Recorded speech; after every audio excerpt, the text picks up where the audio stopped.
Gavin Newsom, Gavin Newsom, Gavin Newsom. What up? Are we live? We're live. Yo, what it is? Gavin Newsom. What it do? Holy shit. What it be like? Econoboy, you look very different today. He looks smaller, doesn't he? More petite. I switched out all math knowledge for weights, and so now I know nothing about the economy and everything about lifting. He does math. He does math, but it's in 45 increments. Yep. For the plates. Yeah. You've replaced your flags with Pickle Rick. Well, that's the one nation I truly support. Is that a Rick and Morty Tobia. thing? It is, but it's It ironic is. because it's my least favorite episode. Oh. You don't like Rick and Morty? I'm sorry, Pickle Rick? I hate Pickle Rick. I hate him with a passion. That was the worst episode of Rick and Morty until maybe one of the later seasons, I'm sure. Oh. Well, yeah. I love Pickle Rick. That's just me, though.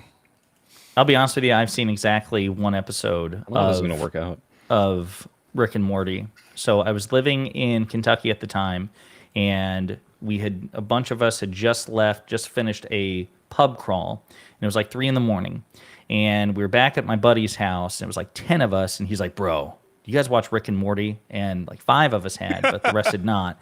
And so he fired it up, and I was like, "This is the dumbest shit." But I also didn't like Futurama. I don't like The Simpsons. I did like Family Guy. I did like American Dad. I've stopped watching both of those because I just got bored with them. I did like Archer, but yeah, I never got into Rick and Morty. Is this a thing where like you get with a girl and you want to get all your red flags out on the table to make sure there are no deal breakers? So you're just telling me all your worst media takes right away. You're locked in now, buddy. You signed a contract. It's written in blood, and if you violate the terms, I'm going to send my boy Hutch, my enforcer, to come down there and kick you in the shin so hard. Who did confirm he's as large as me with his shirt off. Larger. So larger. See, that's the thing. He was actually underselling it so as to make you feel better about yourself. Yeah. Okay. Wait, well, it worked. Hold up. How old are you, by the way? Did you say you were like 25 or 24 or something like that? 29. Okay. I was gonna say your apartment setup is like definitely like 22, 21 vibes. No, listen. You mean a dresser? You mean his that, like, dorm room? You're not talking talking my closet. Generous of you to assume apartment. He's obviously in a dorm room. Okay. You have a dresser that is seemingly blocking one entire side of your closet. Well, you see, because I don't own enough clothes to need to get into there, but also it has all my stuff on it, like my YouTube play button and my trinkets. So how could I show that off? Silver play button? Yeah, it's a silver play button. You know, I never actually got mine. That pisses me off. So like when I first hit 100K, you have to fill out like a form or something like that. I don't know if it's changed, but you have to like notify YouTube like, hey, I need my silver play button, and like they said everything was like back ordered, and I just never end up getting it. So I need to reach out or maybe steal. Is it monogrammed or something? Can I take yours? Yeah. No, it has my name on it. I'm upset because I was like, well, it would be boring if it was just the soy pill. So I ordered it in Dutch, but none of the words on it are in Dutch. They just gave me a letter that said congratulations, and that's in Dutch. So they just hit Google Translate. The laser engraving machine doesn't do Dutch, I guess. So. That's so lame. Wait a second. Are we hazing the soy pill? Is that what we're doing right now? I was just making an observation. Like you definitely look like a 19-year-old's room in there, but I'm not judging. Look, I have this. I have a.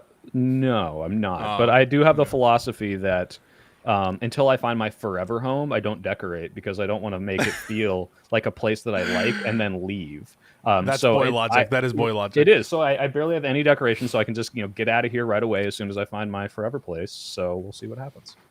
Well, why don't we make it official and introduce you as the official Econoboy replacer? So welcome. Can I just be the fourth? I don't like being called the Econoboy replacer because that's such a lot to live up to. Because he's such a smart guy. He's dead to us. You're Econo holder at the moment. You're the placeholder for Econoboy. No, I'm kidding. Okay. Yeah, no. Listen, it was unanimous. Like we had a short list, and it was a good short list. But everybody agreed that you were the top of the list. And so, yeah, it was between you, Hassan, and Destiny, and yeah, and they both said no or didn't respond. So you're like, well, unanimously, we have to pick the only. They actually recommended you too, quite frankly. Oh, wow, really? Then we actually bounced the suggestion to the boys at the Vanguard. They were like 10 out of 10, and they said Biden could have done more. That's right. I'm still down for that, by the way, to make him a permanent co-host situation. But you guys didn't love that. Zach and Gat. Wait, who you talking about? The soy pill? No. Zach and Gavin. Oh yeah.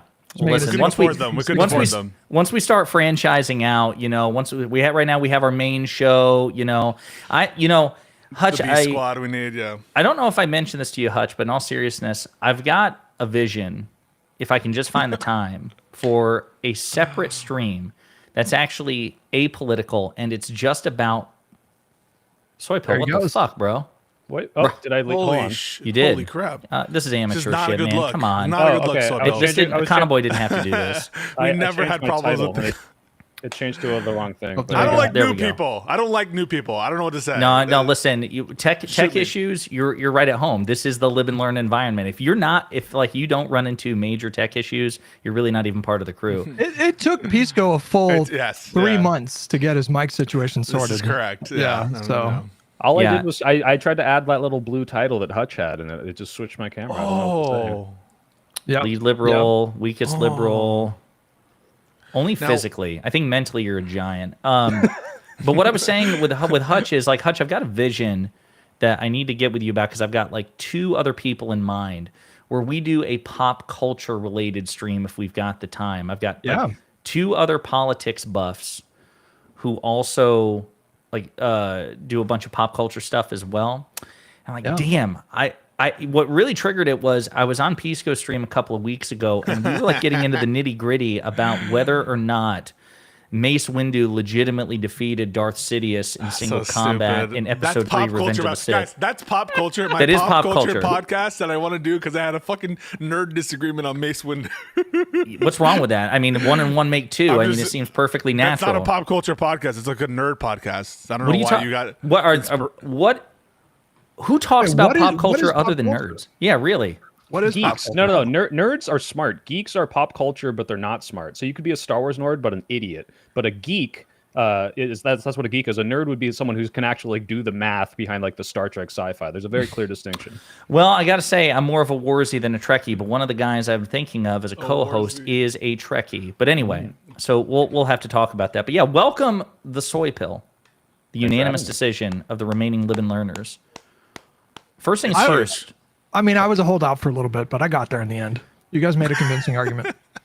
It is Yeah. true. Hutch was, I got to say, Hutch did come around, but initially he was like, I don't know about that guy. I think it was The he's propeller used to hat. being It the was buff propeller one. hat.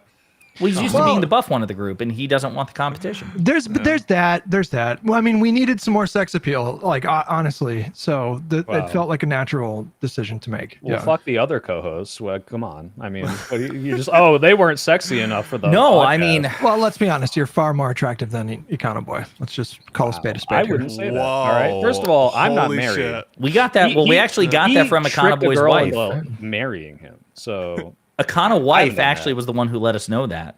Wait, when? You know she's a soy pill fan?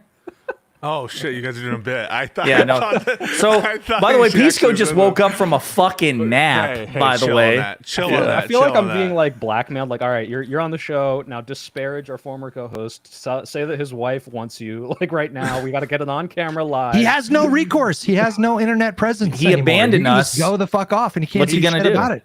Yeah. Oh that's shit, he's exactly the texting point. me right now.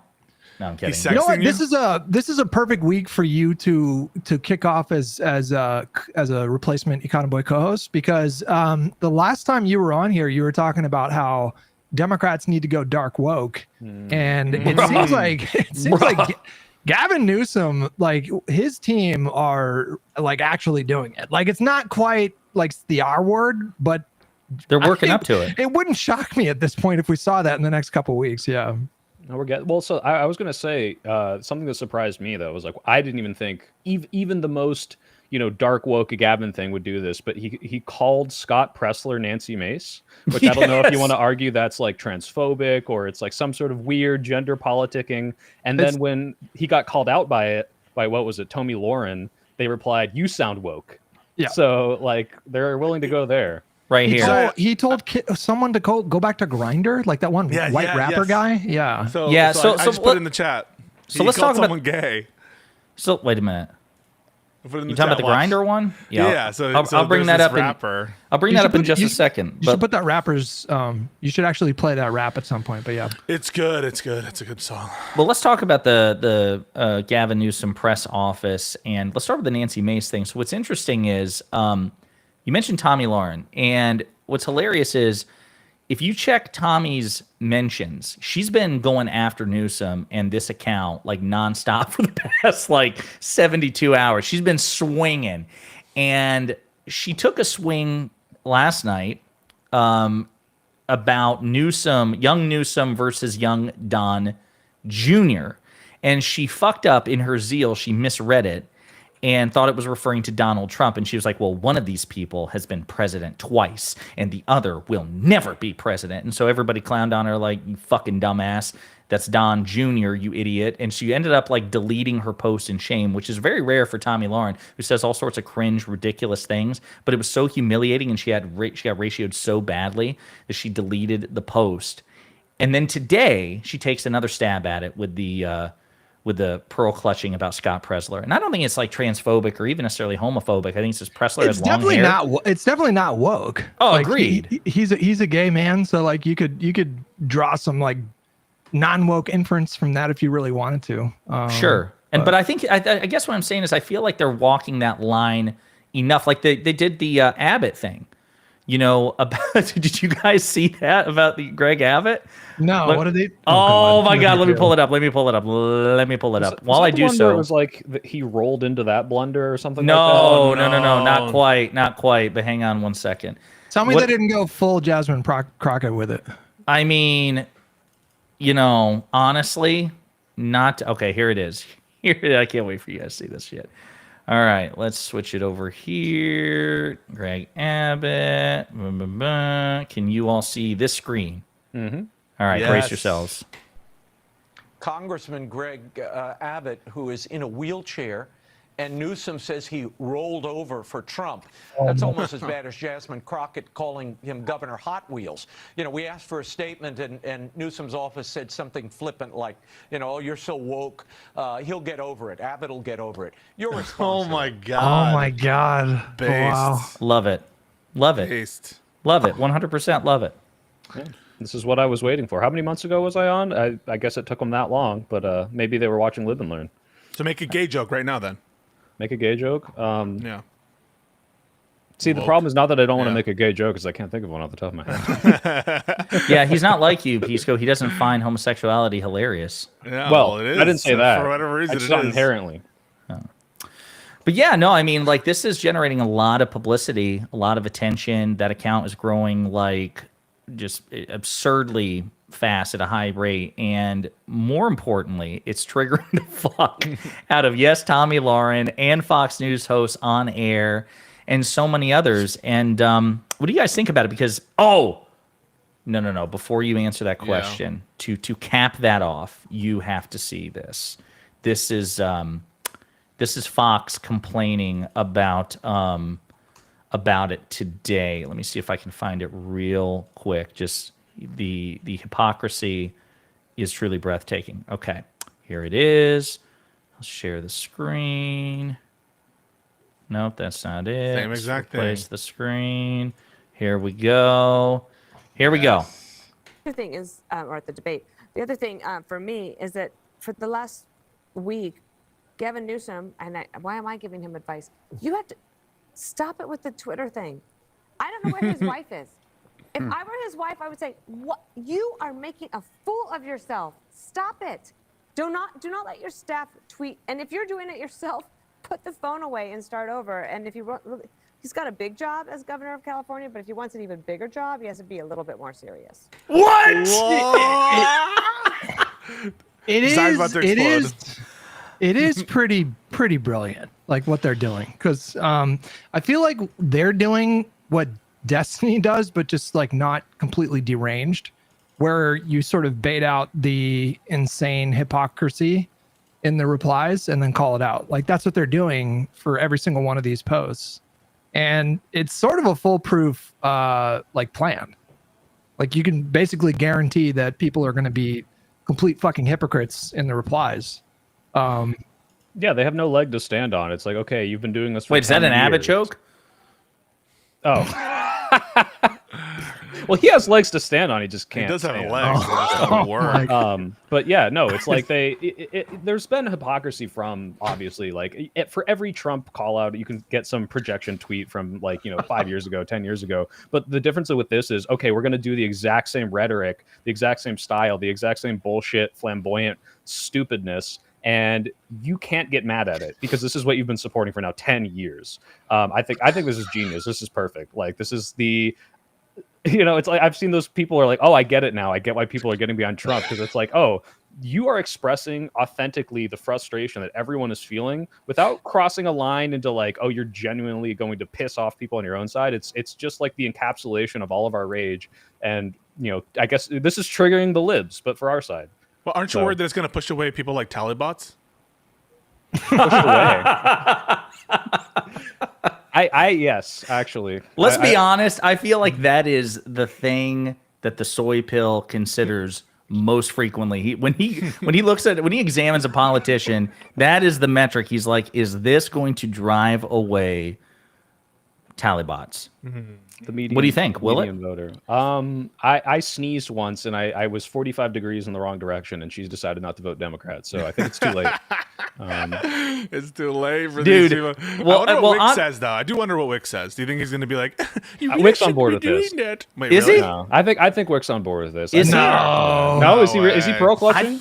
I thought I thought I saw something about it. Speaking of Wick, I'm going to show you, and Pisco's really going to have to restrain himself because Wick squared off with Ryan. Malali? Yeah, and that was really interesting. I'll show you that in a second. But I did see something from Wick about Newsom, and I think he obviously is not personally offended. He's just worried that it will drive people away. Let me find that real quick because I don't want to misrepresent. Drive who away? like who was Really waiting good on the question. line, and then they read these tweets and they're like, well, after now it's What happened to civility? It's also like, I would say what makes this different from Jasmine Crockett is that I think she was just being an edgelord. I think that team, they're 100% focused on baiting Republicans with that account. Like, I definitely think it's a conscious thing that they're doing. I'm gonna find it. I'm gonna find it. I found it. I think I know what You you're did? talking about. You did? Is this it? This is crazy. Whoa, this is crazy.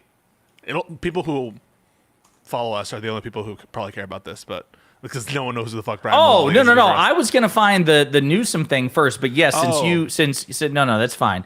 Because I was so proud of him, and I had to bite my tongue to.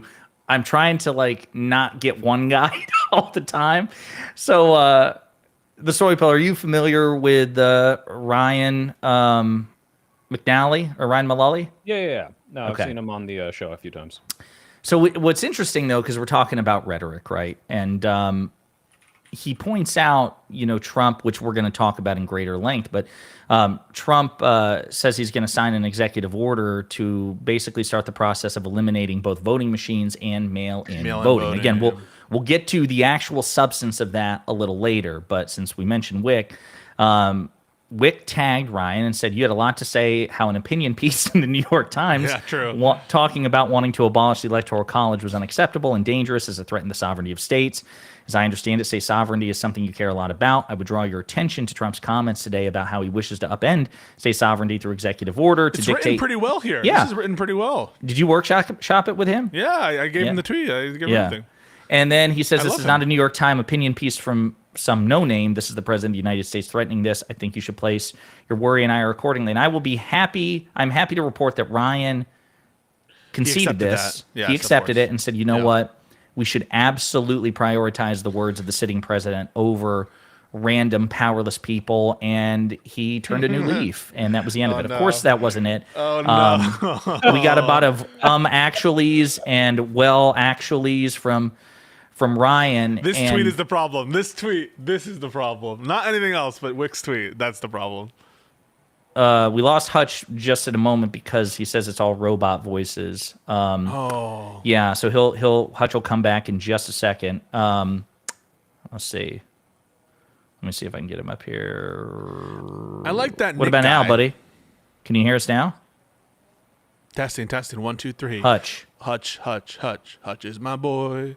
Hutch is my boy. There it is. Okay. Hutch is my What about boy. now? You there? good? Yeah, it was. I don't know why it's breaking up for me, but yeah. Oh, Wick confirmed he is pro Dark Newsom, not necessarily as a candidate for 2028, but he does like the dark posting. So Good. Oh, shit. That's good. That's amazing. good. I could have swore I saw a post from him saying that like he likes it, but that he thinks it's going to drive people away. well, maybe. Yeah. So, well, no. I mean, listen. If he clarified, he clarified. I'm cool with that. But the what was after all this back and forth with Wick, I responded because he said, this is my favorite part. He goes, "You're the furthest right Democrat I regularly converse with, and the only one who's taken a principled rather than partisan stance on any of the issues we mutually care about. Oh my I would love to God. believe you. Basically, I would love to believe you, Wick, that you are the representative of the Democratic Party. But I'm just not seeing it. And here's my favorite part. As usual, though, if Trump actually oversteps, not just talks about it, I'll show up." Okay. To which I responded, not just talks about it. I'm like resisting the urge. And he's like, "Did the EO drop or did I miss it? Or are you just proving my point?" And I'm like, "I'm not taking the bait. I'm just clarifying. You're up in arms about when a leftist rando just talks about things, but not when the most powerful person in the world just talks about things." And it's just stunning. I don't understand these people. Josiah, also, this is post, let's all remind ourselves, 5 years after the sitting president tried to like subvert the democratic process and steal an election. So it's like any like lawyer who is still defending this and like sees a person talking about like you posted earlier, like, oh, he just joked. He's just floating the idea of suspending elections during a war in 3 years. And it's like, this motherfucker tried to do it. Like, he tried to do this already. This isn't a joke. It doesn't matter anymore. Like, anything is on the table. So the fact that you're like, well, maybe, it's like, no, this is, you have no credibility in my book past that point. I looked it up though, and it's in the Ukrainian constitution that it calls for the elections to be suspended if there's martial law, but not in the United States. So there's no. I mean, Pisco, you can talk about this. We even had an election during the Civil War. But I mean, in terms of there being no formal constitutional provisions, and we have originalist justices, right? So obviously, since there's no election suspension clause in the Constitution, we need not fear, right? Yeah, at the time, Lincoln was actually very not super optimistic about his prospects of winning re-election in that context. And it wasn't really until General, oh my God, what's his name? William Tecumseh Sherman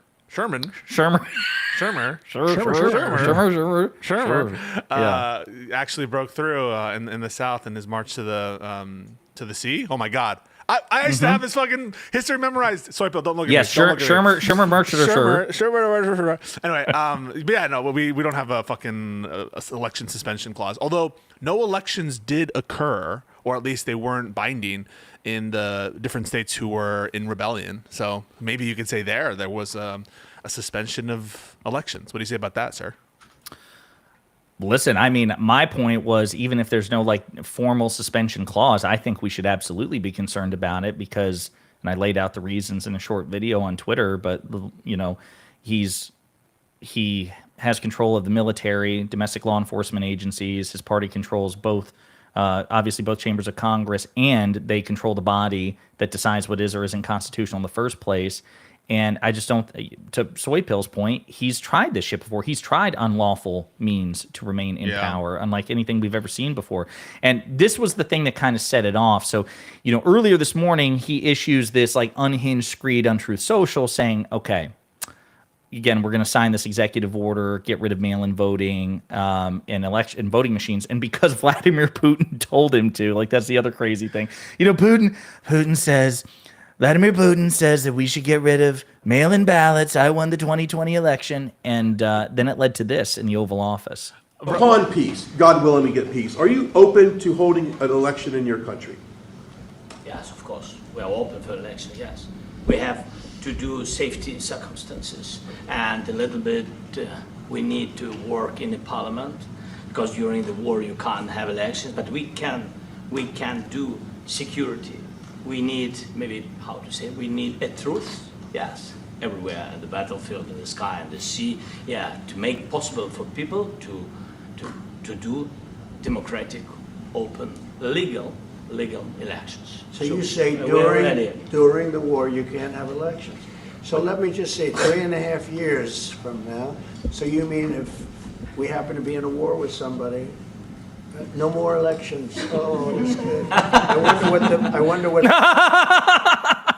So fucking, I hate this guy. Yeah, like out Yeah, of context, fucking- it's clear he is making a joke, like the intention, but it's like it doesn't matter what his intention is at this point, given everything he's done. Like if this was like before he was president and he's making a point that Zelensky should hold elections, I might be like, oh, okay, because that's what like even I back in 2015 was doing the plausible deniability thing for Trump, because I'm like, oh, he's a TV host, blah blah blah. We've got 10 years of evidence now that this man is absolutely floating the idea of violating the 22nd Amendment. So I don't know. This is Ryan it's Mullally will be insane. in line to be like shot for some fucking thought crime and some shit. And it's like, well, they haven't shot me yet. Like, until they call me when they fucking shoot me in the head. But like, that is what we'd have to have before he would criticize the administration. He'd I be think like, what's- he'd be like, there's no DEI in the shooting process. Yeah. So I think what's super like much more likely is he'll like Vance will run and then he'll run as VP or something. Can he do that actually? Is that I feel like that was disputed. Can he be the VP after this or no? No. not like a plain I think reading. he can. You what? I think he can. You think he can? Yeah. Really? Yeah. So because other provisions of the Constitution, this is a hot take, but my liberal surrender hands up. But the Constitution makes a distinction between being elected to office and being eligible to the office. And so in the 22nd Amendment, it says elected. No person shall be elected president, whatever, 3 times or whatever. That, to me, is a distinction between being eligible to the office. And for that reason, I think that he could be eligible to the office of president and therefore eligible to the office of vice president. He just can't get elected there. What I'm would not be the only one who thinks constitutional that. path to you? Like workshop Yeah, it for he- me or work it out? He runs as vice president because he's not ineligible to the office of presidency. He's only unable to be elected to the office of president.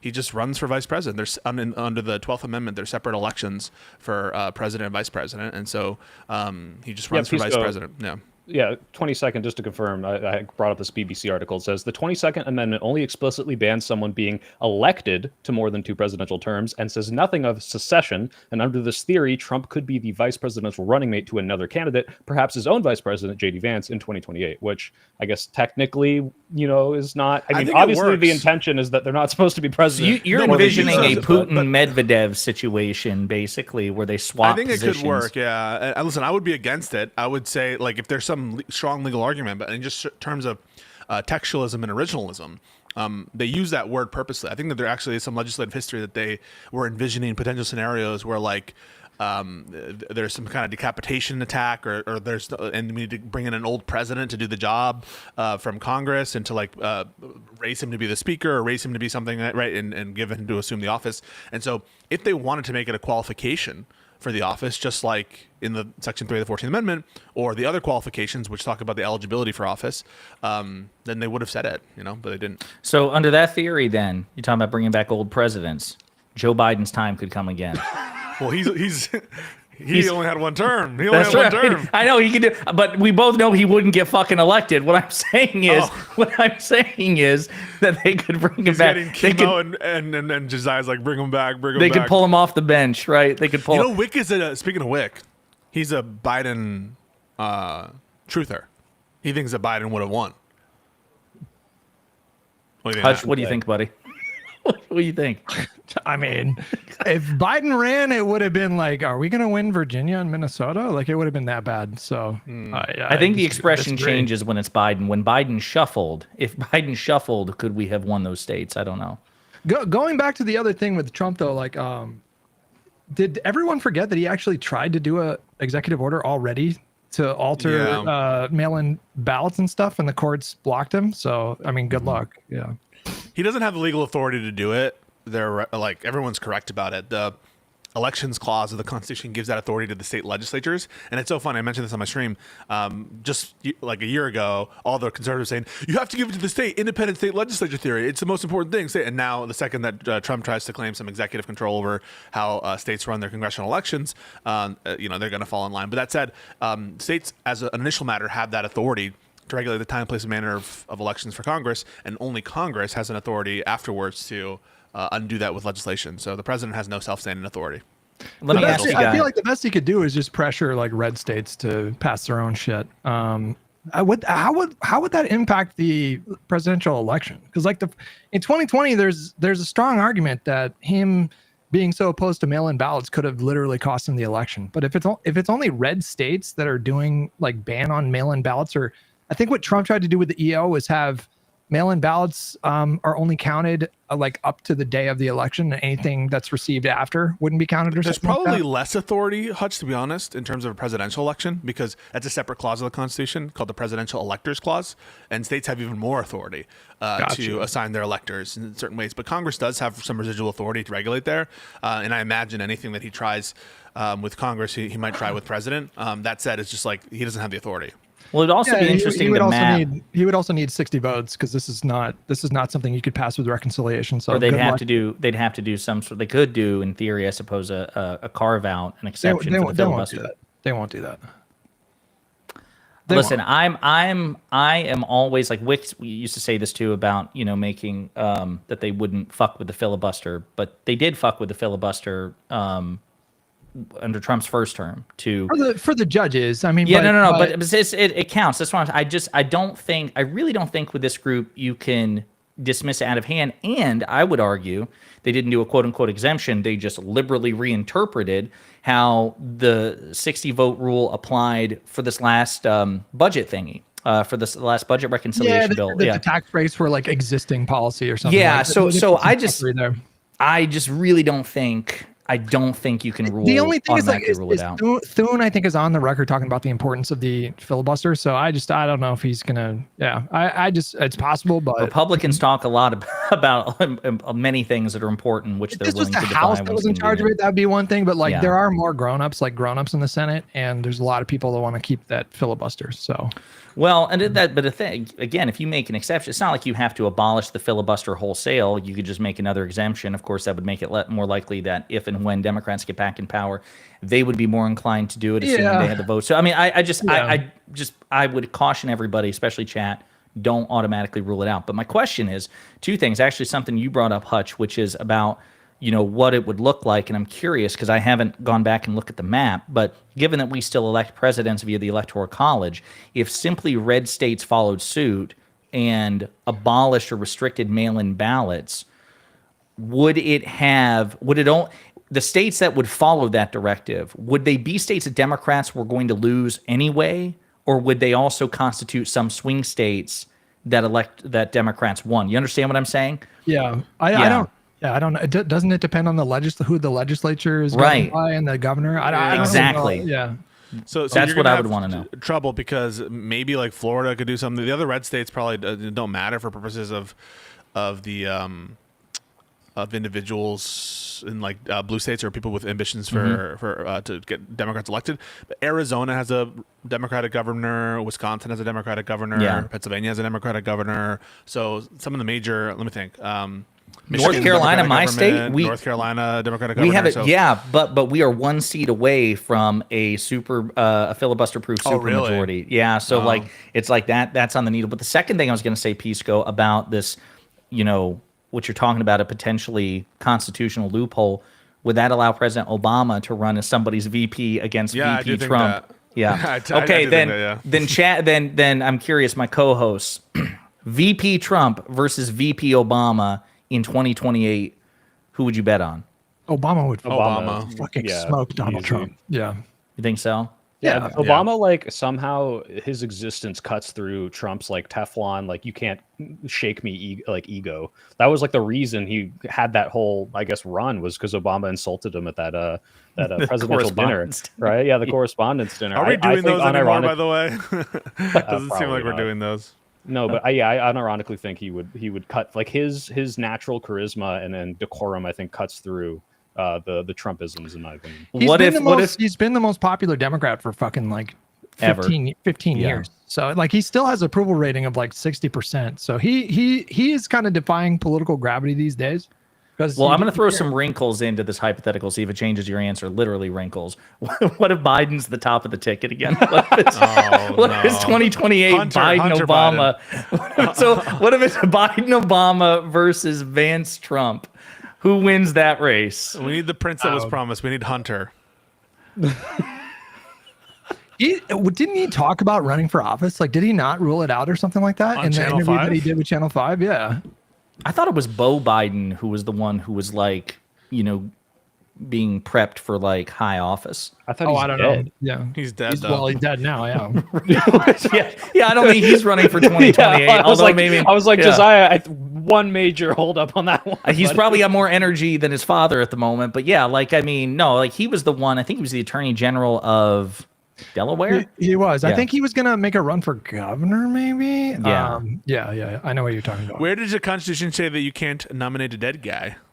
Like, they're going to probably try. Like, if Trump dies. There's nothing in the 22nd Amendment that says a dog can't be president. True. I mean, like. What do they call it? Airbud rules or something like that? This is what White House blood. This Supreme Court has allowed for in their Anderson decision. When you basically say that states can't enforce these kinds of presidential regulations, then what? Like, if someone who's under 35 tries to run for office, they can't exclude them from the ballot. If someone who's a dog who tries to run for office, like if they try to nominate a table, they could try. Or you're saying that states don't have the authority in their state elections to try? That's why the Anderson decision, among other reasons, was such a horrible opinion. So fucking dumb. Because didn't you say, doesn't that have implications for if there's any like factual dispute over age or anything like that too? Yeah, all the other requirements. Why not? I mean, there was the whole natural born citizen thing about Obama. Do you not think that if today Trump pressured them, that he could get at least 10 to 15 states to say Obama wasn't born here, let's take him off the ballot? If he wanted it, he could get 10 to 15 states to do that. Sure. Do you think? Yeah. Yeah, I think so too. Yeah. Going back to the Newsom stuff, though, do you Sure. guys think that he's just gonna ride that fucking train all the way through the primaries, or do you think he's gonna He needs to pace himself. clean it up a bit when he gets to the primaries? He needs to pace himself. He can't just become a living meme. He needs to. I think he's doing great right now, but I think that he should cut it back maybe 12 to 20%. I'm black-pilled on this. I don't know. This is my pessimism. I think in a month we're going to forget this happened. We're going to look back and be like, hey, remember that time where they had the right idea for about a week?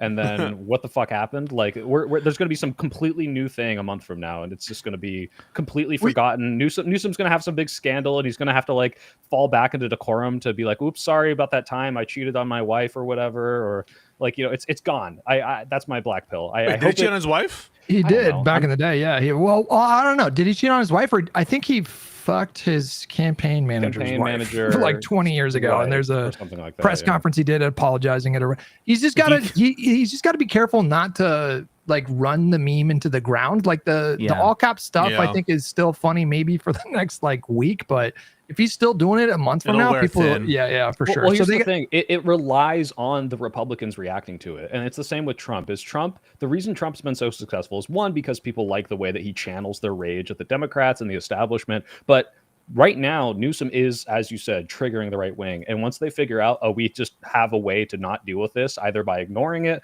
or by just, countering it back so they don't look so upset about it, the energy's going to fall. It relies on that audience of triggeredness. I do think it's important. I do take your point. I agree that I don't think this will last forever, and I don't think that they have a way to really permanentize it at all, because like if you look at even the Epstein situation, right? So that was obviously, in terms of national headlines, that was the most penetrative scandal that Trump has had in the second term. And it's been a couple of weeks and people aren't talking about it nearly as much, mostly because there has been no major development. Now, my understanding is, speaking of Epstein, that today was the deadline that the DOJ was supposed to surrender the so-called Epstein files to the Republican-led House Oversight Committee, because Democrats were able to secure enough votes from the other side to issue a subpoena. And DOJ gave Comer the finger and said, you'll get it Friday. And I don't know, imagine what they'll get on Friday. But yeah, I think that this is we are in an environment, that's what makes Trump so dangerous this time around, even compared to the first time, is that our attention spans are so short, and the media and the public still have not found that sweet spot, Goldilocks way of, tracking all his scandals, that he can just appeal to our shitty attention span. I mean, like the one, I did a video about it, and I was actually frustrated. Well, the first time in a long time that I did a video, and when it didn't do well, I was pissed, because I'm like, this is a big fucking deal. The fact that the New Yorker did this investigative report, and they've estimated that Trump has made $3.4 billion off the presidency, and they're not counting like extant businesses he had prior to the presidency that have nothing to do with it. And it's like, that's a big fucking deal. I mean, they interview ethics experts and they do a forensic audit of all the like the crypto and the World Liberty Financial. This shit does not faze me anymore. It just doesn't faze me anymore. Yeah. Like the fact that stuff doesn't pick up steam and doesn't remain salient for, you know, more than a day or two or even like 30 minutes. I'm just so used to it by now. I guess I'm black-pilled too. Like I'm just completely used to Trump at this point. That's a problem. Like, no, and I even say that in that video and other videos that in a way, our desensitization is also part of the problem because we're the ones in the resistance, right? And if we don't give a fuck, or if we have to force ourselves to, well, that's why I think Newsom's strategy is so good, is because I think part of the strategy is sort of jolting people out of that, I don't know, stasis, like out of that complacence. Like he reminds people like, oh yeah, it is fucking crazy that he tweets this way with like, you know, like full page long posts and these kinds of things. Yeah, that's what's so great about it, Hutch, is like, even though it is funny and ridiculous and pointing out correct things about how bad Trump is, it's obviously a joke. Like, this isn't how Newsom actually talks. He's not trying to make salient points this way. It is mockery of Trump, and it is a very good mockery. And I think at its heart, it is still trying to point out how absurd it is and waking people up to like, hey, yeah, this isn't normal. Can you imagine if a Democrat did that? And they're finally doing it like the right way, because you'll see these other people are trying to like play dirty a little bit, and they're getting closer. Like, you know, Joe Biden might be like, oh, shut up. And people like that. Oh, they called them weird. But it's like, no, you got to go a little further than that. You got to be like absolutely disparaging to these people. You don't have to like fall so far that you're, you know, using slurs against gay people and marginalized groups to call them out like they do. But you still have to play as dirty, if not at least like, you know, there's no, you know, disarmament thing. We're not like nuclear proliferation has already happened. All right. Like we can't de-escalate because they're not going to de-escalate. You got to fight fire with fire to an extent. And I think Newsom's the first one who really has his finger on the pulse there. Do you feel, because you did a debate, didn't you? And it was with Stephen and a couple of others. Was it with Kyla about Democratic rhetoric?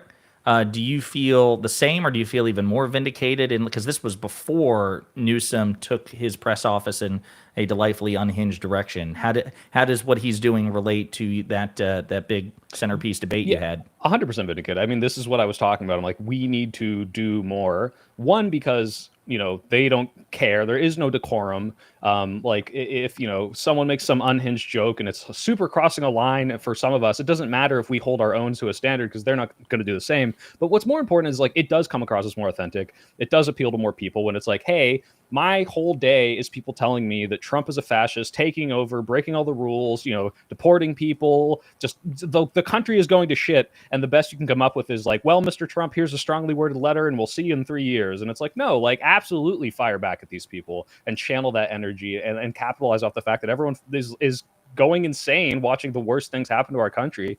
Yeah, I'm 100% vindicated. On that point, Soypel, quick question for you. Marry, fuck, kill, Stephen Chung, Stephen Miller, or Tom Homan? Marry, fuck, kill, Stephen Miller. Okay, so kill Stephen Miller. I don't even know who the other guy is, and I know I'll like Stephen Miller more. In a video Stephen game. Chung. Not Not in the video game, in a hypothetical MFK game, which we are playing right now. I would never advocate for violence. Right. Who is Stephen Chung? He's the White House communications director. Oh, yeah, I'll Very show you. obese. Do you think he can cook? Oh my God. I guess marry Sorry. Stephen Chung, because I don't think I could. That's Stephen Chung right there. I don't know if you want Which leaves me with Marrying who is the Tom third- Homan? With no, The it's Borders fucking are? Tom Homan. Who, to be fair, I think, you know, we've seen him with the shirt off. Besides the weird kind of like, you know, Crusades Nazi tattoos that he's got going on. I mean, like, No. You're thinking of Hegseth. fuck, you're right. Crap. Holy shit. Oh my God. Homan's the one who looks like I'm God. seeing Like, slices of ham. Oh no. No, he looks like bologna. I was thinking of He looks Hegseth. like bologna. Yeah, they Was it were. bologna?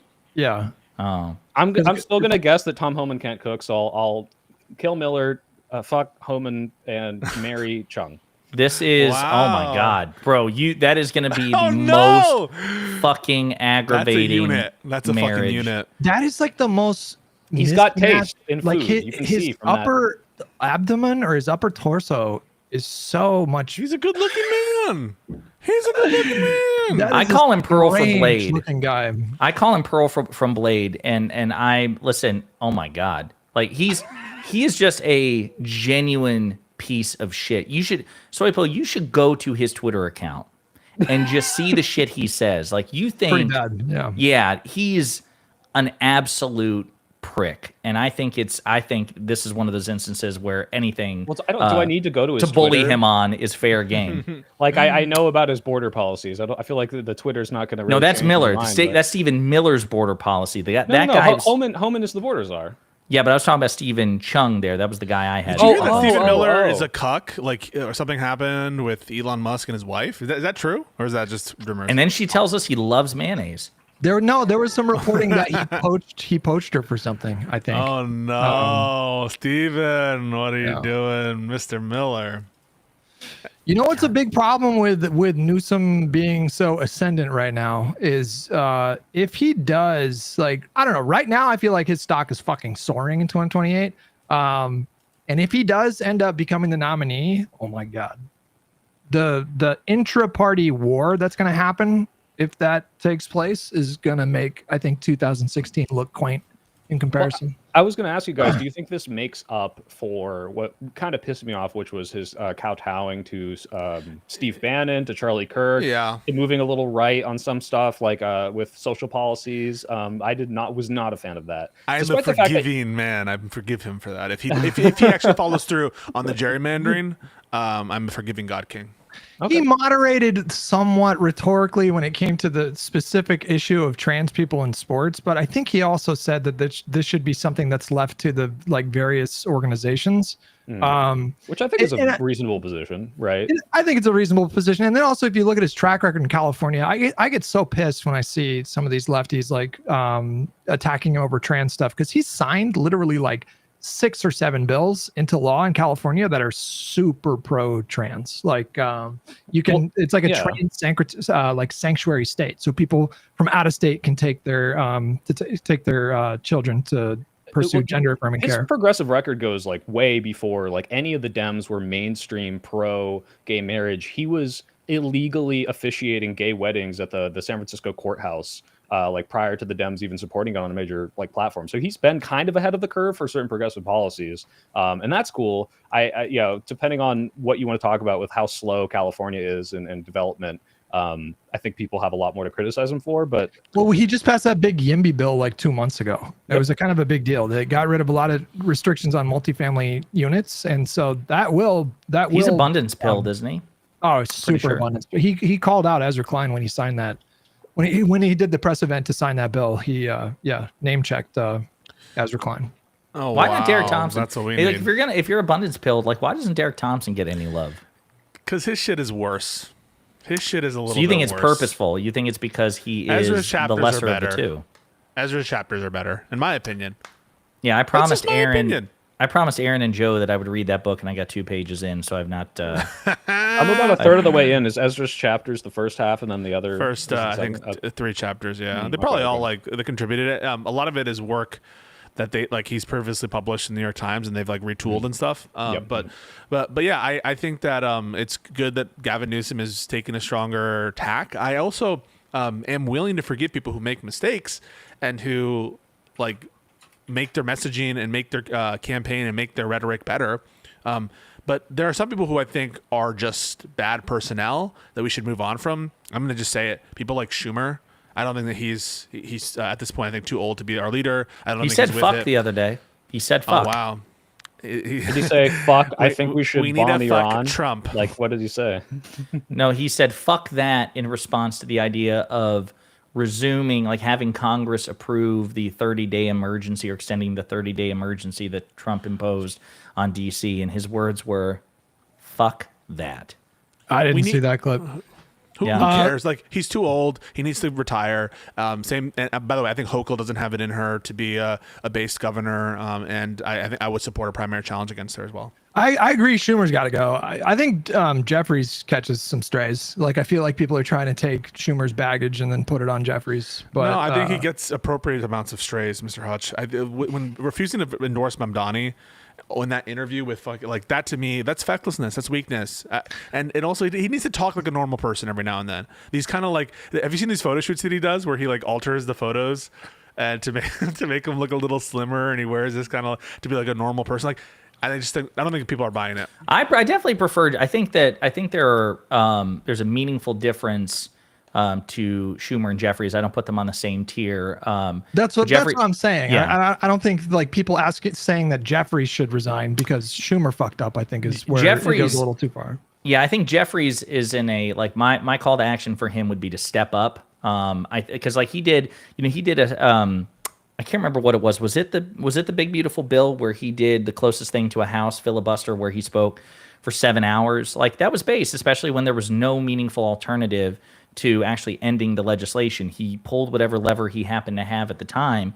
And I think speaking for 7 hours nonstop standing up is actually harder than a lot of people think. So he did that. He went viral. But that's the only fucking thing he could do. And I just think it was good that he did that. I don't think Schumer could do something like that. I don't think Schumer could do that for a fraction of the fucking time. But can I ask you, Josiah and Hutch, do you feel like you say that because you're kind of like resigned to the fact that unlike Schumer, you don't see a world in which Jeffries resigns as leader and he's stuck there, and so you're just kind of honestly, or what? No. Honestly, no. I genuinely believe that he's just on the line for me. Like he's in my call to action for him would be to step up because I see potential in him. Of course, he's got a really high bar to clear with Pelosi.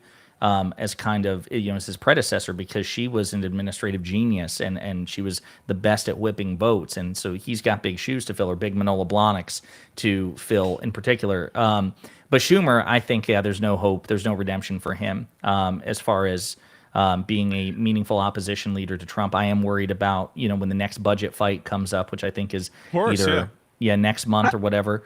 But I will also co-sign that Jeffries has got to endorse Mamdani, and he's getting called out for it. No, he doesn't. But he does. He doesn't. He does. He's the leader of the Democratic Party. I've made an about face on this one. Holy shit! Why? Because it's completely normal in the Democratic Party for prominent national Democrats to not endorse anyone in a New York City mayor's race. Like if it was like established precedent that like every prominent Dem gave endorsements, then I would. He's a New York Dem. He's a New York Dem. It does matter. You're saying that there's no history of congressional leaders supporting the Democratic nominee in the mayoral race? That's just not true. They go and stump with them. To me, well, it's also Pisco. That's irrelevant too. It's more about the fact that this guy's making national news because he's doing so well. He's like revitalizing the progressive base. Obama is coming out and talking. Is calling to him. Like, yeah, like this is like, oh, hey, this is what people are looking for. They're like, where's the Democratic leadership? Where's the new Democratic platform? This guy seems to have at least some sort of finger on the pulse. What do you think about this ostensible leader of the Democrats? He's like, I'll have to talk to him and see what's up.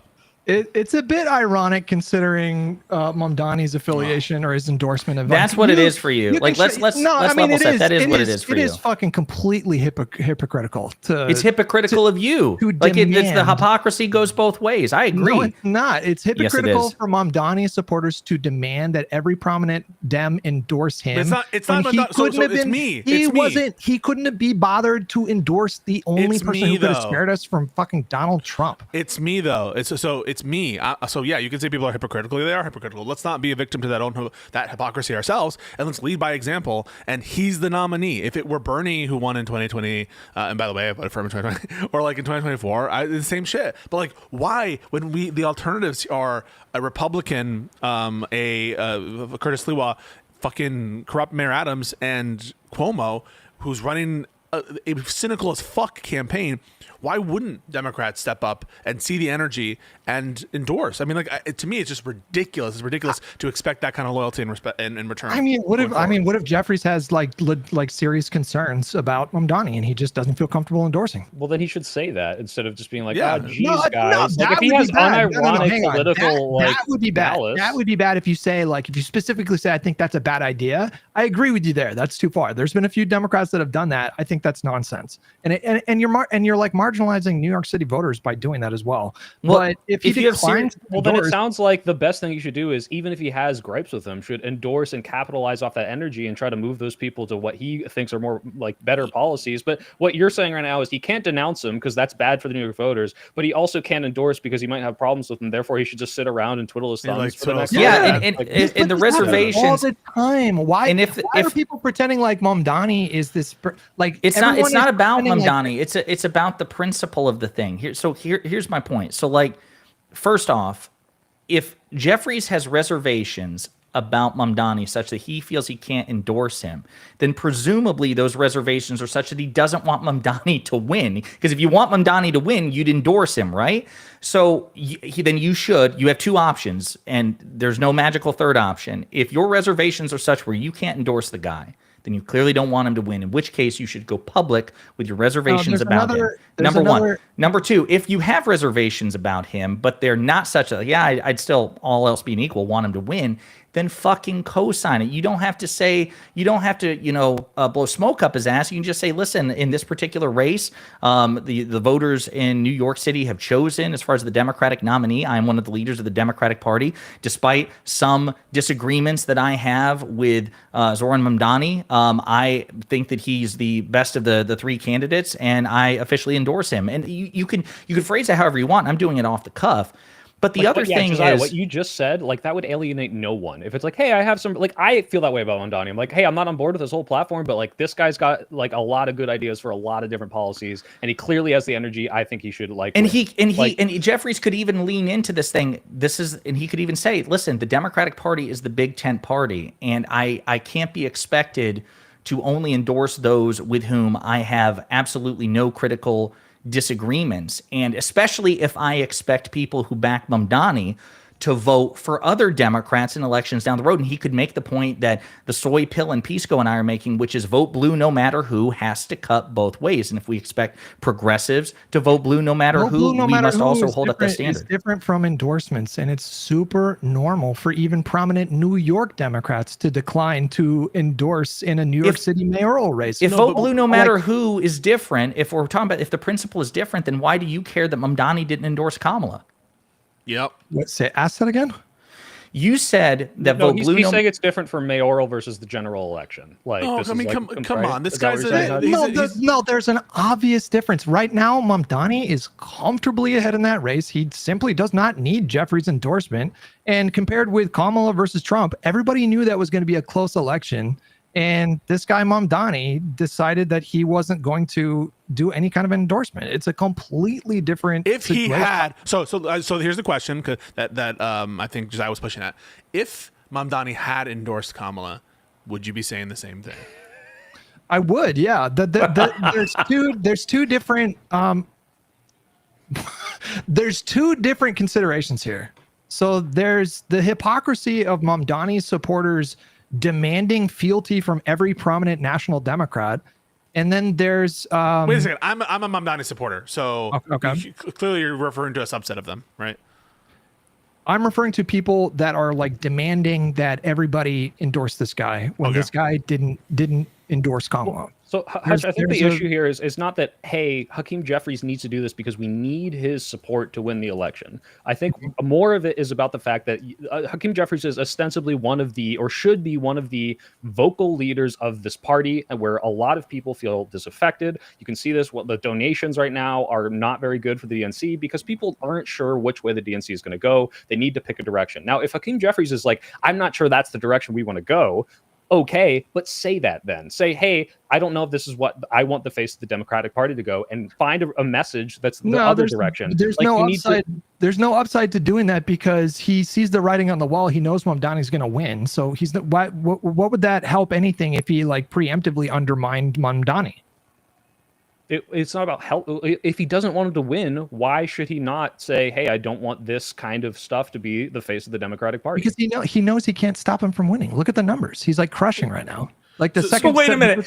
So So then wait a why minute. not capitalize off the energy of an inevitable win and try to Yes. get those people into your tent? Yeah, Because he personally obviously is uncomfortable. You're so with full of Mamdani. shit. You're so full of shit. If you You're playing can't the devil's follow my advocate logic, here. I can No, dumb no, it I down. can- wait, understand what's the your logic? logic, Wait, what's the logic? So You what is the can't practical stop him from benefit? winning. So there's no like it would be complete downside for him to say, I don't like where Mamdani is taking the party or whatever.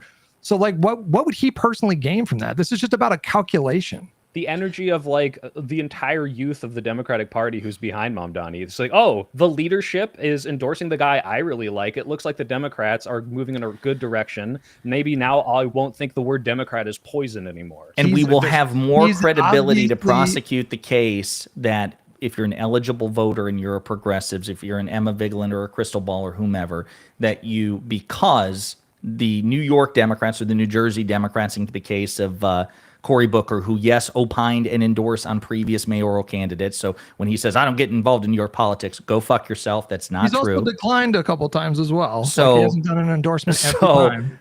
when you guys are mad that there are Democrats in the party that are uncomfortable with Mamdani. That's what you're mad about. No. Oh, specifically no, Hakeem. you way off No, base. that's Yeah, not true. way. That's not true. That's No. what's going on. They're uncomfortable with Mamdani. That's what's No, happening. So they we're don't wanna uncomfortable because we're consistent. We are like you in the sense that we want Democrats to close ranks around other Democrats. But this is you not- there's no- make no- exceptions No, you because guys you are- you're on a fucking hate arc against progressives. That's what this is. That's not what this is. You guys are acting as though it's this firmly established precedent that prominent Democrats always endorse the mayoral candidate. No, This is the way the No one here Democratic said precedent. Hang on. This is the way the Democratic Party works. Not everybody endorses everybody else.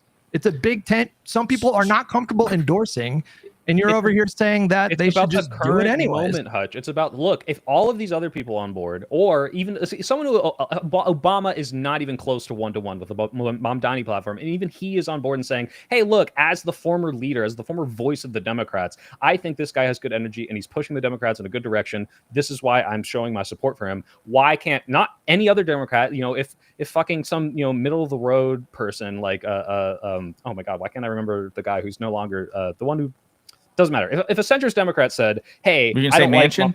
Manchin," yes. If Manchin Yeah. was Yeah, like, "I don't nice. love all of these policies," I wouldn't be upset that he's not like he's obligated to endorse. It's like he doesn't agree with this platform, of course. But we're talking now about Hakeem Jeffries, who's the leader, right? It's like, hey, I see this energy. I see how this is. I want to capitalize off of this energy that is making the Democrats actually have a voice again. Like that. That's what we're looking for right now. But It's that's not that he's obviously- obligated to. If he but that- doesn't like him, he should say that.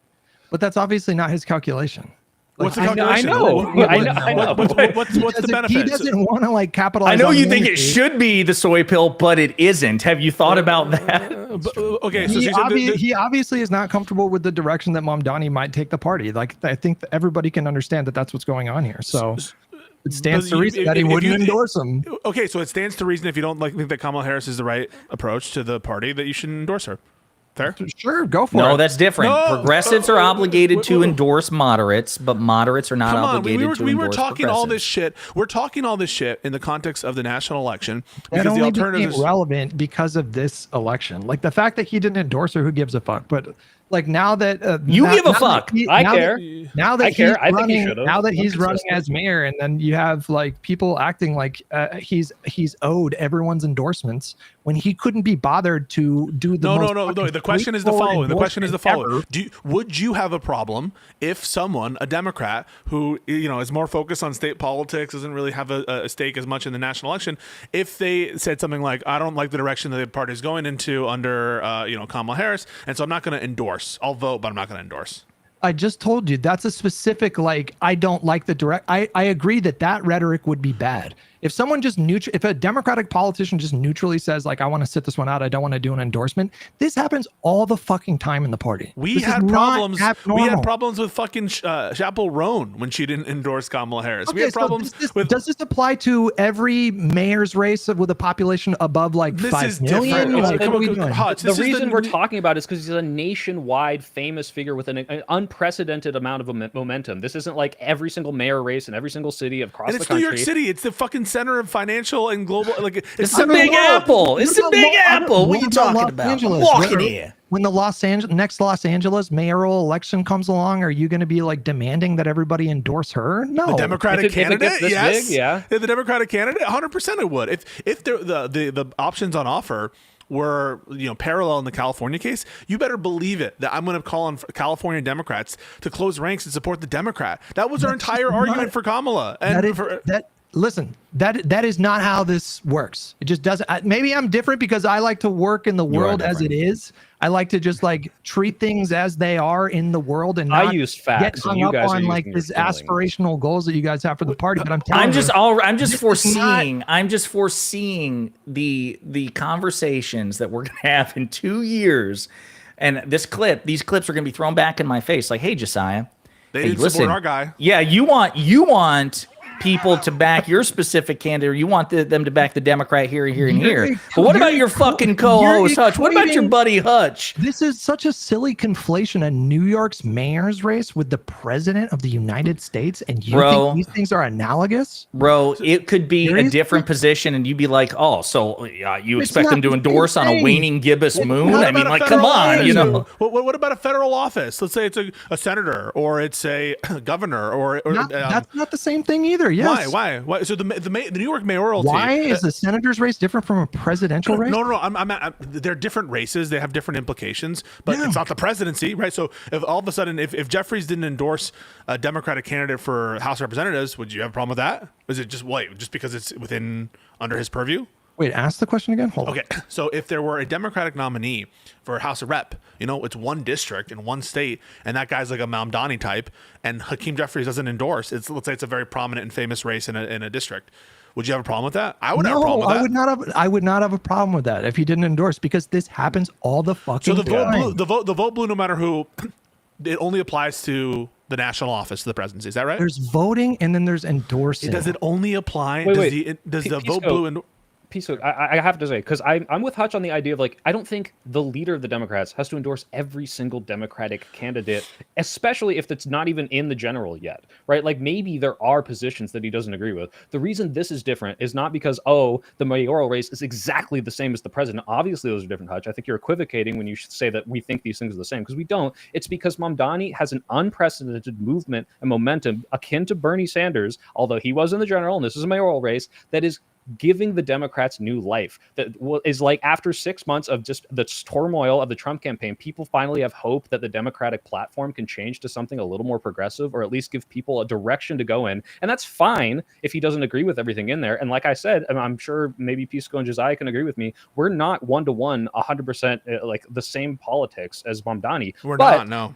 What I am on board is a leader that is giving us hope that the leader of the Democrats should be like, hey, I need to capitalize on this movement, and not be like, I'm not sure about that. Because what that's doing is rejecting all of the energy and hope that the young vote is coming in. It's like, oh, well, if the Democrats won't even go with the person that is giving me the energy that I haven't felt in 4 years, then what the fuck are they going to do? That's what he needs to do. He needs to say, hey, I don't agree with everything this guy does, but I think this guy should win. I'm on board with the energy that he's providing to the Democratic Party. I endorse 100% of his fucking platform. I think a lot of people right now are extrapolating way too much from this New York City's mayor's race. So like, I think people are looking at Mamdani and they're treating him like he's this herald of like a political revolution within the Democratic Party in this country. Maybe that's what's going to happen. I'm not going to tell you for sure that's not going to happen, but people are treating it as though that is what's happening right now. When in reality, you have this young guy who was savvy, who was charismatic, who did run on like an economically populist platform, and people should take notes from his campaign, but he was running against two fucking scandal-plagued dinosaurs in the Democratic Party. And so if people are going to take this mayor's race and view that as a certainty that like AOC is going to win in 2028, I just think that's a bit foolish and sure, like you're putting the cart before the horse. Do you endorse Mamdani? Yeah, I would. Yeah. So, Hutch, you said that, right? Sorry. Yeah. So wouldn't it be good if you think it's good to endorse him? It would be a good thing if Jeffries endorsed him, right? To do what you did, right? Yeah, I think so. But I guess my point is like, I just don't have this expectation that the Democratic Party works this way, because it doesn't work this way. Well, I don't understand what you mean by good, other than it's something he ought do, right? Like my understanding of good is what ought happen, what ought obtain. Like, so if you say it ought happen, that like if you say something's good, you're saying he ought do it, right? So I don't understand why you wouldn't agree with us unless you have some different notion of good, that Jeffries ought endorse Mamdani. It seems to be coextensive of what it is to be good. Because my position as like a fucking podcaster and a streamer is different from someone who's like the Speaker of the House, who has his own constituents that he's, I mean, like maybe like if his constituents are, I don't even know what district he serves in. I don't know if it's super moderate, if it's super progressive. I really don't know what his calculation is. But if he doesn't do it, then I assume he has his own like personal reasons for not doing it. And it's just not that big of a deal to me. But he ought do it, right? You're saying he's gonna be fine. But you're saying he ought do it, right? Because you're saying it's good, and so you are saying, aren't you, that Jeffries ought do it because it would be good for him to do it. It's understandable that somebody else may make a different decision because they have a different. Whether or not it's understandable, or whether that's understandable or not, if you're by you saying it would be good for Jeffries to endorse, aren't you saying Jeffries ought do it? I'm to be honest with you, I'm indifferent. Okay, That's so you're where not I'm saying at it's with it. good. So wait, so it's not good to endorse him? I'm indifferent. I'm saying if he endorses or doesn't endorse, he has his own set of considerations to worry about. That's So removed from me, and it's not my call. And again, what's like the harm in doing what we said, which is not a full endorsement insofar as everything on the platform, but just saying, hey, I like where this is going. I like that you're giving energy to the movement, and I think this is going in a good spot. Ruben Gallego did it like yesterday or today. Yeah. He has a clip that's gone viral. He was asked about it. This is a guy, a senator out in Arizona. He's like, so what about, people not just in your party, like your fellow politicians not embracing Mamdani, but challenging him and pushing back. And Gallego, of all people, is like, it's fucking stupid. We're making the tent small. We need to make it big. He's where the momentum is. He's the Democratic nominee, and people certainly don't need to get in his way, and they should endorse him. And we need to get behind it. I'm paraphrasing here, but did Gallego say that everybody should endorse him? Is that what he said? I'll find the clip while we're doing that. I doubt that. No. He might be right. That's what I'm saying. I was paraphrasing. Let's just pull up the clip. Again, I agree that no one should be going out of their way to like signal to the country we shouldn't make any room for people like Mamdani in the party. I agree that's completely corrosive and bad. The difference is I just don't expect that every representative and senator, they have their own constituents to worry about. And if they we're talking about the vocal leader of the Dems, though. But final question, because we're going to keep going in circles. Yeah, for you, Hutch, and that is, if you said, okay, it looks like he's going to win, right? If he wasn't going to win, if it was like, hey, maybe Hakeem's Jeffries endorsement is the difference, do you think he is obligated? I think that would be a different consideration. Okay. I think that would be a different calculation. I would agree in that spot that he should probably endorse. I was going to ask you a similar hypothetical before we play this clip, which is if let's set aside whether or not Mamdani wins or loses based off Jeffries' endorsement, because I agree it seems almost certain that he'll win regardless. If you knew that not endorsing Mamdani would cause progressives to once again sit out the 2028 presidential election in such numbers as to be outcome determinative because they say you didn't back Mamdani, it's got to cut both ways, would you then say, fuck it, every Democrat needs to co-sign Mamdani? Sure, if you could give me convincing Fair enough. that would happen. Fair enough. Okay. So let's take a look at this clip and then we'll close the loop on it. Final question before I let you go and let you get out of here. What about Mamdani in the New York mayor's race? What is he? Does he have a message that you think it could resonate with folks? I mean, he's talking about cost of living. He's talking about freezing rent. He's talking about open government-run grocery stores. But it seems like the center left of the party is like attacking him. Yeah, I don't know why they're attacking him. I think it's stupid. When maybe we're not in 100% agreement, right? But he has some ideas that are clearly, attracting people. It's okay to say, I disagree with this, this, and this, but I agree with that. But the idea that we're just going to throw out people that are really bringing in new ideas to the fold, exciting people just because they're slightly to the right or to the left of us, I think is dumb. The problem with Democrats is that we have been shrinking our tent as much as possible to the point where there's not many people left. And that happens on the left side of our party, and also happens on the right side of the party. And we can't do that. That's not how we win, and that's not how we put a winning coalition together. Final question.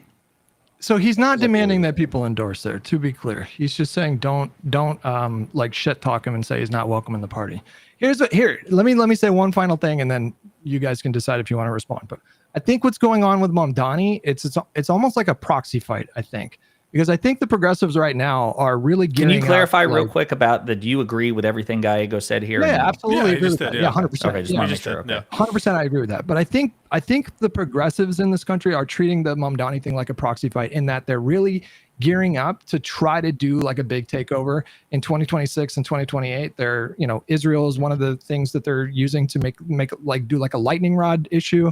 Like anybody who doesn't pass that test, they're gearing up to go to war with. And I think they're upset that by some people not endorsing, it's almost like they're signaling that they're like, I think they want complete capitulation from like people that they view to be the establishment or centrist or moderates or whatever. And the fact that some people are not endorsing, I think that's what makes people upset, because he's fucking crushing the closest competition in that race by like 25 points. It's virtually. Well, it's not what's guaranteed upsetting me, Hutch. I mean, it could be your assessment. Maybe you'll know more than me on the lefties, is that this is kind of angst at a failure or a perceived failure to take over the whole party. I don't know. You might be right about that, but that's not why I'm upset. I'm upset because I don't think you are. Yeah. I'm upset because, one, it's my city, and so I do care about it. And two, I think it shows a kind of fecklessness that the Republicans wouldn't demonstrate when we need to close ranks to be in opposition against Trump. The notion that like we could be sitting out an election when it's clearly lesser of two evils under any metric for Democrats should be Mamdani, that offends me. And I do see a parallel, even though it has a different character of the office, mayoral election versus the presidency. I agree with you there. But like Soypil said, like this is now a national conversation about this. It's kind of different than just like some random mayor in some random place. This is the center of the world, center of financial global capitalism. And so in this context, I think it's very disappointing, and it's a part of a pattern too. If this was just the one thing, but it's kind of a pattern of weakness, of fecklessness. Fucking Jeffries is going to Silicon Valley to go and like cozy up to the tech oligarchs and shit and tech billionaires. Jeffries is being weak in other ways as well, and the Democrats generally. So like I just am super disappointed in some members of our coalition for their statements, and that doesn't come from a place of the wanting to see the leftists do a complete takeover of our party. Okay. All right. So, with what time we have left, we talked about Trump versus elections. We talked about Dark Gavin. We talked about Hutch being wrong on Mamdani. Now, the other thing I want to ask you is about the Putin summit. What do you guys think about that? Did that go the way you expected? Was it surprising to you? Hutch, you probably cover more foreign affairs than the rest of us. What do you think? I don't know. No, nothing about it surprised. I mean, obviously Putin was never going to give an inch. And so I don't know. I didn't really pay a lot of attention to the coverage of that. I saw some negative coverage, even on like Fox News. I think they ran a segment that was like really scathing. Where's the deal? Yeah. I mean, was I like Romo. Did she say something? Was it her? No. I think it was some blonde correspondent. Jackie Heinrich. She was there in almost at Helsinki in Alaska, and she was in the room. And she was just like, "This looked bad. Trump got steamrolled." Yeah. And there was also some reporting today that I wasn't on Twitter a bunch today, but there was some reporting that there was like AIDS in the room that were like shocked. I think Caroline Levitt. There was a reporting that she was like kind of rattled by what she saw in the Putin exchange. I think it's just obvious that Putin plays this guy every fucking time they're on camera together. It's pretty wild. I mean, like there's just I don't know if MAGA was deluding themselves into thinking that Trump was going to negotiate some kind of like actual land swap, but I don't know anyone who thought that. Yeah. Anyways, I don't know. It's obvious what a land swap looked like, because it's like this started off with the Ukraine and as a sovereign country, and then Russia took a bunch of land. Like what does Russia give back? Like what does that even mean? The rest of the country that they don't have. Like that's what I read about it. That the concession was, listen, right, if you give us a quarter of your sovereign territory, we won't take the other 3/4. That's our concession. They're not going to give up a single inch of territory that they've taken over. And I think some people on MAGA, like in MAGA land, was deluding themselves into thinking. And so now they're shifting the goalpost. And I don't know. Trump was he was definitely more diplomatic today. He was very self-aggrandizing in that stupid fucking meeting that he did. And claimed credit for like ending 6 wars or whatever he did. Total full of shit, by the way. Like, right. Yeah. And then also I did like hearing from European leaders who were definitely stronger on this issue than our fucking president is. But I don't know. I have no idea what's going to happen with this. The cope I've been seeing, like there are these Fox reporters like John Roberts, who again I say is like giving real stiff competition to Chief Justice John Roberts in the lamest John Roberts contest. Yeah. He's like, everybody's saying that Trump's Alaska trip was a disaster, but look at this. And he's got a picture of Trump meeting with European leaders. I'm like, he's the fucking president of the United States. If he wants to meet with the fucking chancellor of Germany, yes, he can snap his fingers and make like, ooh, congratulations. You know, like, I hate these people. It's very my favorite moment of the whole thing was when Putin said, "You're right, Trump. You're right. This never would have happened if you were president." Like, yeah, get wrecked, Pisco. Get wrecked, Hutch. What about that? And I, by the way, I anticipate whenever we do like the debates, when MAGA wants to debate again in the next election cycle, they'll be like, "Look, even Putin agrees that Trump was right. That if Trump were president, we wouldn't have that war." Can we just do this Socratically? I'm curious. I'm gonna role play the MAGA guy for a minute. Like, okay, Pisco, Hutch, Soy Pill. You guys, talk shit about Donald Trump, but you have Vladimir Putin himself confirming that if Trump had been president in 2020, he would not have invaded Ukraine. Yeah, he's lying. He's lying, dude. He's lying. But he didn't invade. He didn't invade the first time. Yeah. Well, that's because he was always at. Oh, yeah. I can see. This is the kind of argument shit that we'll go through, and it's. Piece the problem with it too is you can have it both ways. I remember when I was on Tim Pool, or I think also when Wick was on Tim Pool. Like, it's always, if Putin says something that they don't like, such as, hey, Putin says he wants to take control of all of Ukraine, essentially. He's like written about this for decades. Then they don't believe They're it. like, well, he's lying. I mean, you can't believe Putin. You just told me you can't believe Putin. Or when he said, was it in 2018 at Helsinki that he wanted Trump to win the 2016 election? Yeah. Yeah, but then, didn't he say, like, maybe even jokingly, I wanted Kamala to win 2024? And it's like, well, is he lying there?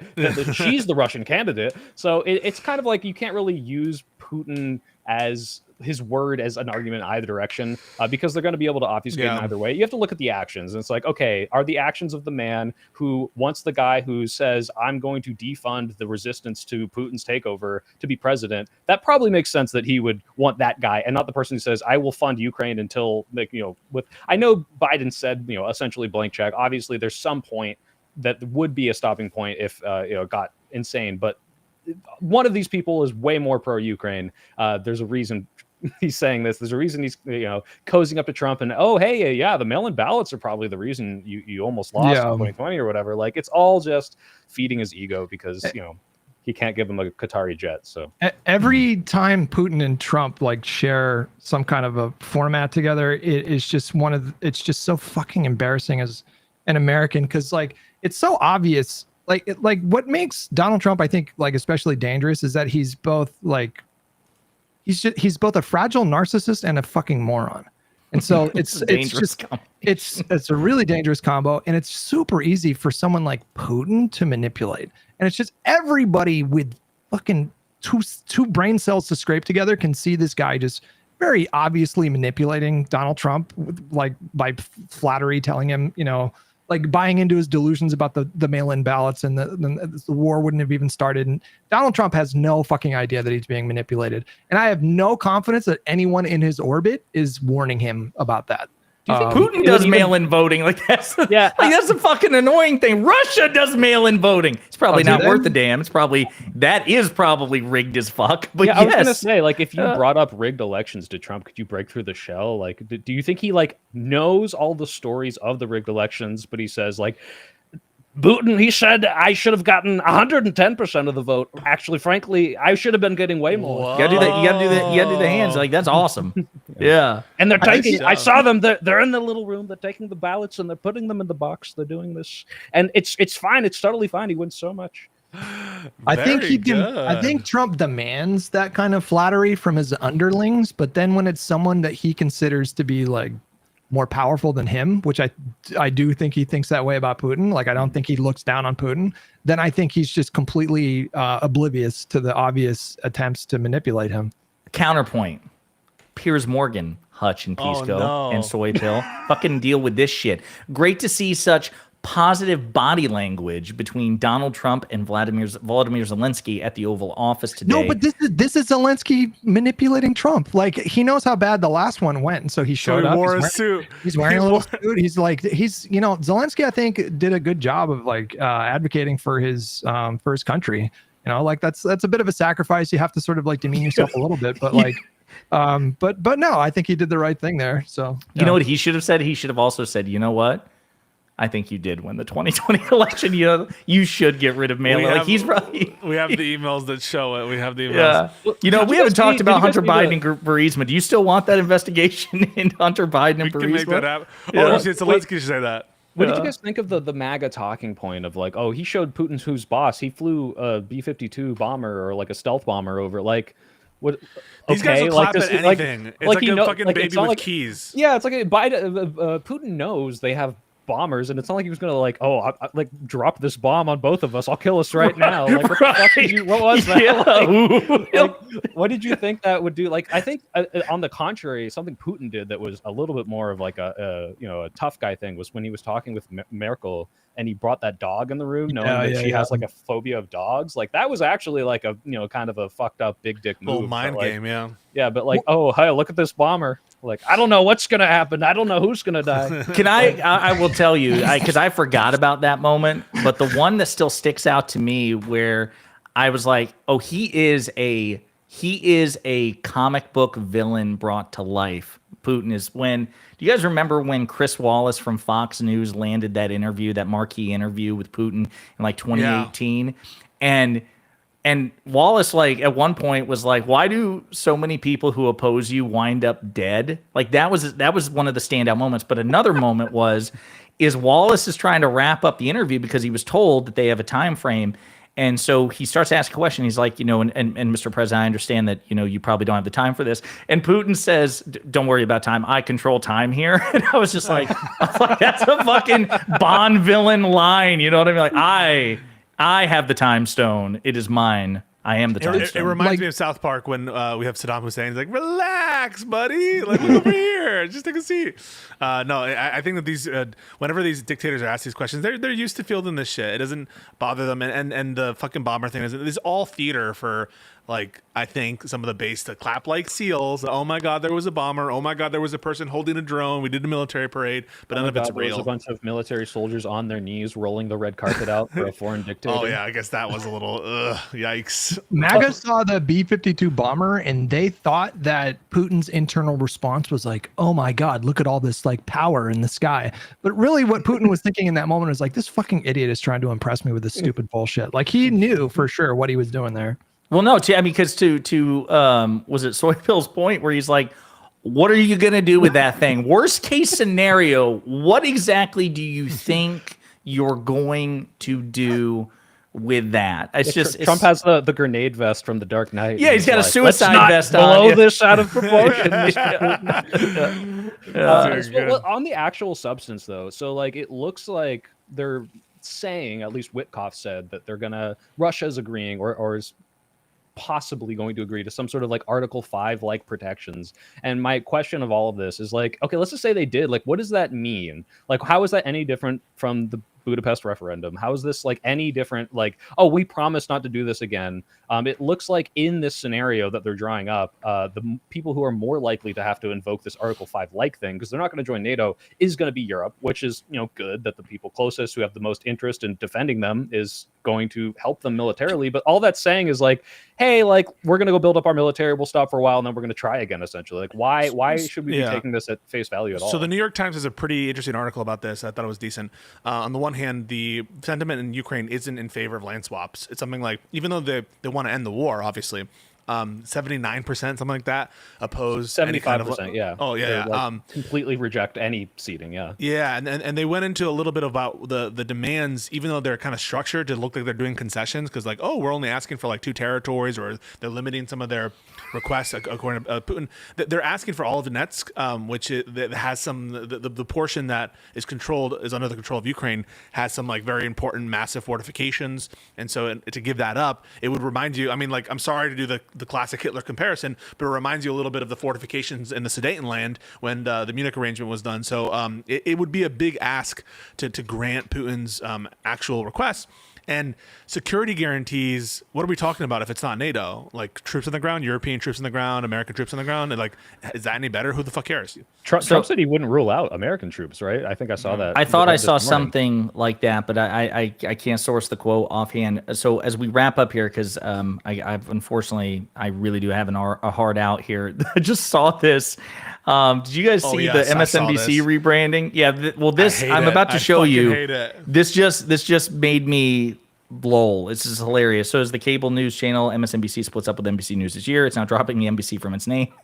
Later this year, it will become MS Now, which stands for My Source for News, Opinion of the World. I saw this and I burst into multiple sclerosis now.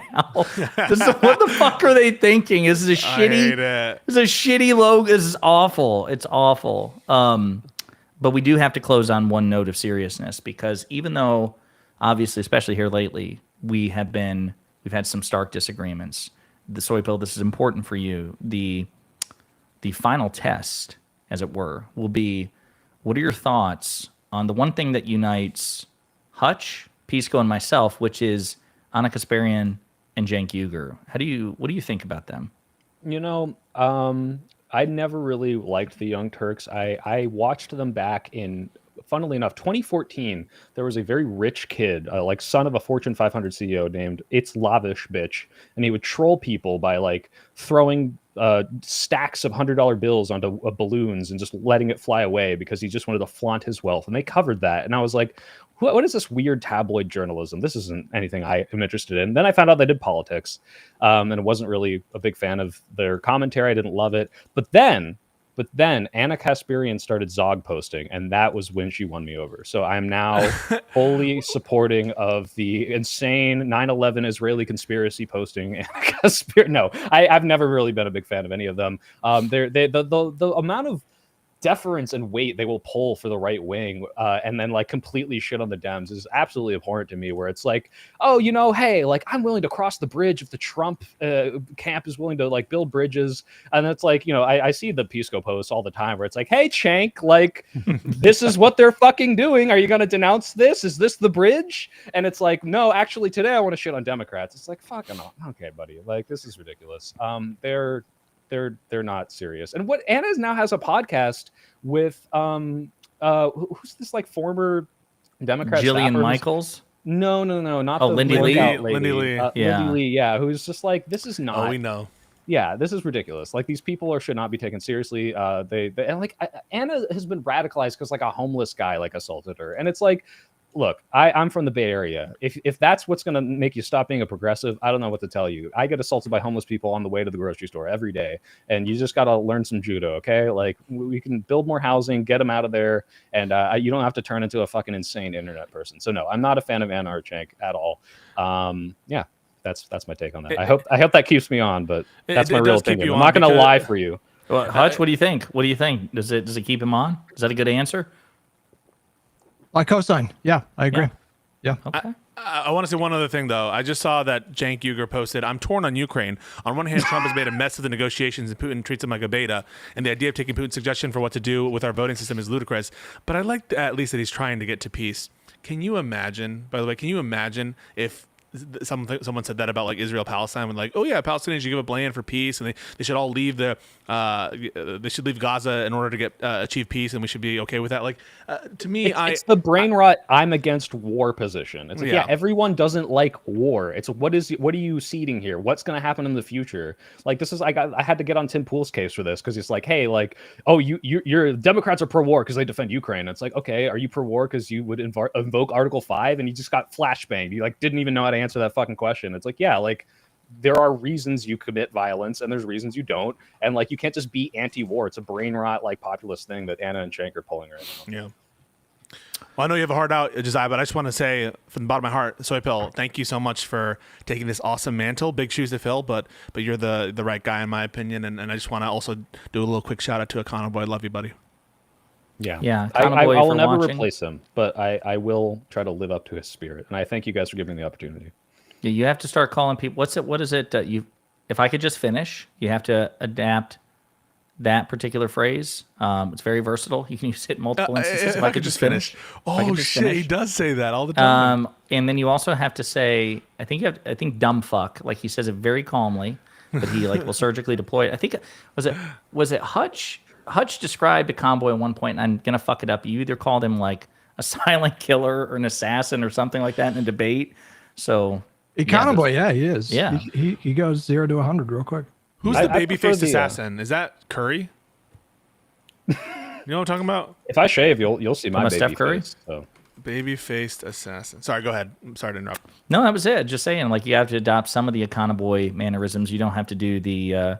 I'll just try to. I'll read his Substack. You don't have to do the I'll have shade like 30% of his economy knowledge. How about that? Yeah, there you go. Like, I'm slowly being indoctrinated by him and non-fon, like just feeding me econa facts on through the internet. So they occupy like very different, I think, economic theories and economic like worldviews. So like you're going to be like pulled between both of them there. So, but yeah, this was fun. Do you have a switch within your grasp? If you wanted to, in the next 20 seconds, could you produce a switch in front of the camera? Yes, I could be very A switch?